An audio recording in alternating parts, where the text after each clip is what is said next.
નમસ્કાર, આપ જોઈ રહ્યા છો સ્પાર્ક ટુડે ન્યૂઝ। મળતી માહિતી મુજબ શિનોર તાલુકાના અવાખલથી માલપુર જવાના રસ્તા પર નિલેશભાઈ ડાયાભાઈ પટેલના ખેતર પાસે મારુતિ કંપનીની Swift Dzire car number GJ06PF3270 ના ચાલકે બેફિકરાઈપૂર્વક અને ગફલતભરી રીતે વાહન હંકારી બાઇકને ટક્કર મારી હતી। અકસ્માત એટલો ગંભીર હતો કે બાઇક ચાલક સંજયભાઈ કનુભાઈ વસાવા ઉંમર આશરે 46 વર્ષ રહેવાસી બરકાલ કોલોની તાલુકો શિનોરનું ઘટના જ સ્થળે મોત નીપજ્યું હતું।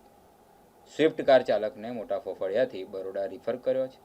આ સમગ્ર મામલે જયકુમાર સંજયભાઈ વસાવા દ્વારા ફરિયાદ નોંધાવવામાં આવી હોવાનું સામે આવ્યું છે। અકસ્માતની જાણ થતાં સ્થાનિક લોકોના ટોળે ટોળા ઘટના સ્થળે ઉમટી પડ્યા હતા। ત્યારબાદ શિનોર પોલીસે મૃતદેહને પોસ્ટમોર્ટમ માટે ખસેડી વધુ તપાસ હાથ ધરી છે।